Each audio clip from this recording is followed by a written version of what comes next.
কেমন করে জানবো? এই দিন তো মেজদারা বাবু আর ছোটরা বাবু তর্ক বলছে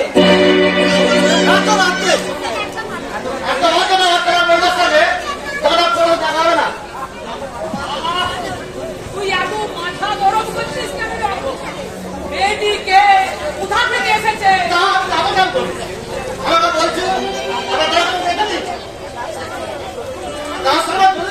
জরুরি ব্যাপার।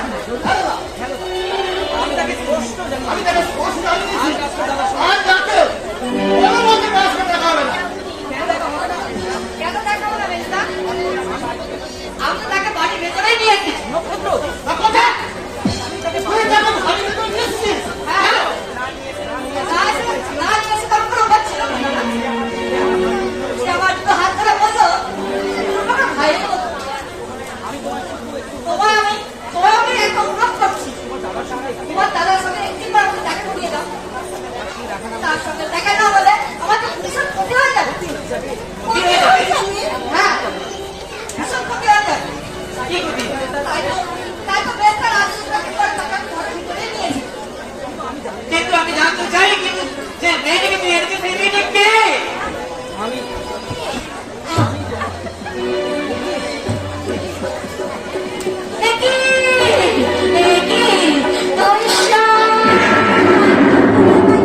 Don't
কাজে তুমি এবার কাজে কাজে তুমি এখান থেকে যেতে পারো। এত রাত হলে যাবেনই বা কোথায়? ও তাই তো একা তার উপর মেয়ে মানুষ এত রাতকে বাইরে বেরোলে বিপদ হতে পারে। হ্যাঁ, ঠিকই কথা। এত রাতে তুমি যাবি না কি করে? আজ রাতটা তুমি এখানেই থেকে যাও, কাল সকালে না হয়।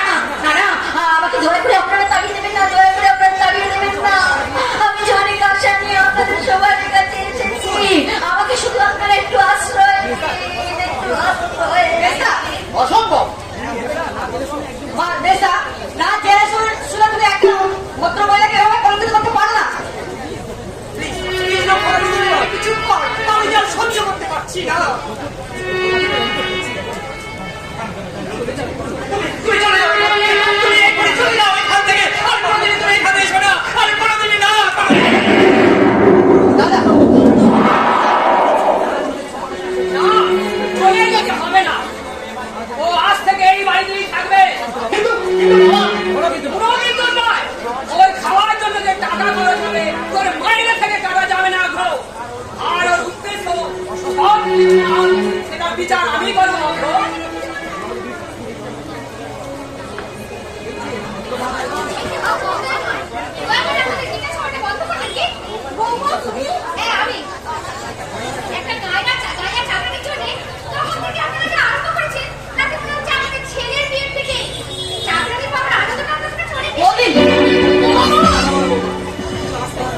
একটু আস্তে কথা বলো বৌমা। বাড়িতে অনেক আত্মীয় স্বজন এসেছে, সবাই শুনতে পাবে।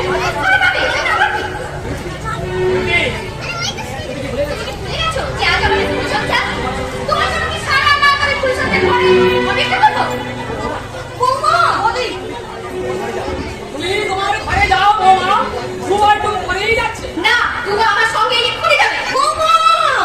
কি বলে তুমি? তুমি তো কেন স্বামীর নাম মুখে আনলে মুখে কি ফোসকা করে যাবে নাকি? ফোসকা হয়তো পড়ে না বৌমা, কিন্তু স্বামীর নাম ধরে ডাকলে তাকে অসম্মান করা হয়। তুমি কি জানো না যে মেয়েদের কাছে স্বামী হলো দেবতার সমান? দেবতা দেবতা হবে এসব নারীরা মেয়েদের কাছে। আমার মতো উচ্চ শিক্ষিত মেয়েদের কাছে, শহরের মেয়েদের কাছে স্বামী হলো বন্ধু। বৌমা, বাবা, চমৎকার বৌমা, চমৎকার। তোমার মতো চরিত্র শিক্ষকের সঙ্গে সঙ্গে তোমাদের স্বামী হয় বন্ধু, আর এই শ্বশুর সাথী হয় চাকর চাকরানি, তাই না বৌমা? বাবা জানি তো এই ফুলসজ্জায় শুয়ে আমি মৃত্যুসজ্জায় শুয়ে আমি ওদের অনেক স্বপ্ন দেখেছিলাম। আমাদের ধ্রুবর বিয়ে হবে, ফুলের মতো বউ আনবো। আর আমার কথা রাখতে ধ্রুব বিয়ে করলো কিনা, আর যাকে আনলো সে একটা বৌমা। বৌমা নয়, সে একটা বোমা।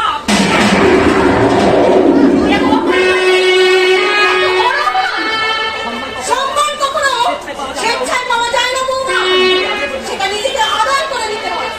আশা করি সম্মান দেওয়া এবং নেওয়ার ব্যাপারে এবার থেকে তুমি যথেষ্ট সচেতন থাকবে। এই অসম্মানের কারণটা কি? সবকিছু আমার থেকে মনে পড়ে। আজ আজ এখনই এই চাকরি না তাহলে কেন, তাহলে কিন্তু আমি অশান্তি মেজদা, অশান্তি ঘর বাইরে। আমি তোমাকে 10 মিনিট সময় দিয়ে গেলাম ধ্রুব। এর মধ্যে যদি তুমি না আসো তাহলে তোমার এই সাথে বৌমা সত্যিকারের বোমা হয়ে ফেটে ফেটে ফেলে দিবে।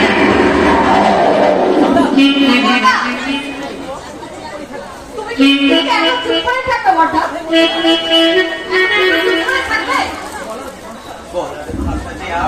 আমার হারিয়ে গেছে কর্তব্যের ফাঁসে আমার বুদ্ধি বিবেকটা ঢুকে ঢুকে কাঁদছে। তাই তো আমার বোমা মন না বলার অব্যক্ত বেদনায়। ওগো, তুমি তোমার ফুলসজ্জার ঘরে যাও, যাও। তুমি এ কথা বলছো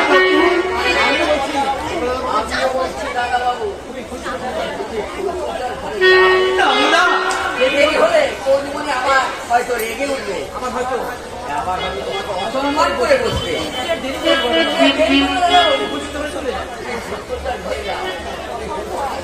অসম্ভব।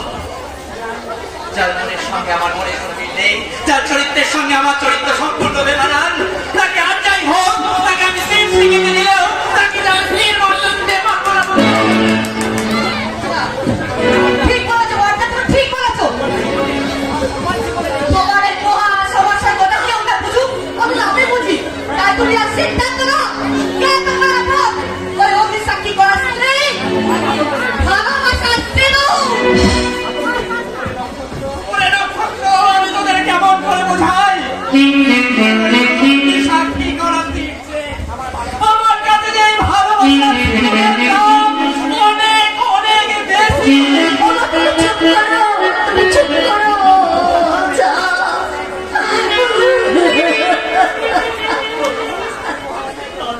আমি মহান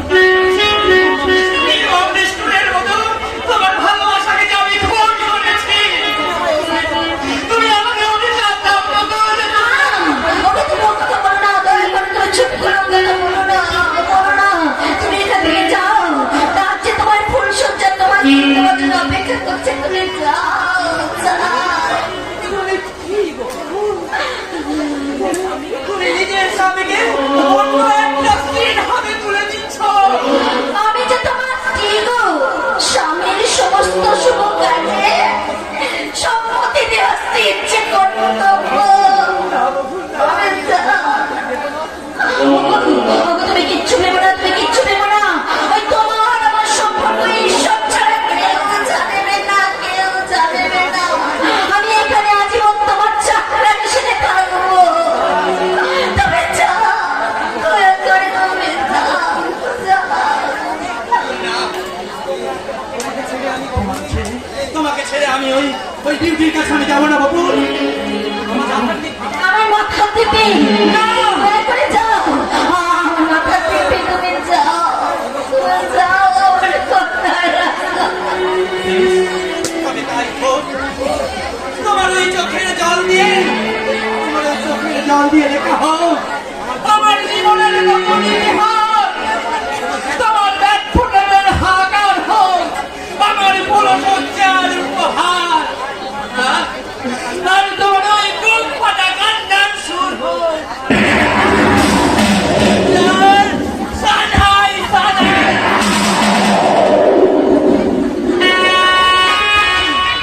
ঝড়ের হাওয়ায় ছিন্ন পাতায় দূর থেকে কোথাও উড়ে যায়। লিখেছে নিয়তি কার কপালে কি, সে তো কেউ জানে না। ঝড়ের হাওয়ায় ছিন্ন পাতায় কোথা থেকে কোথাও উড়ে যায়। লিখেছে নিয়তি কার কপালে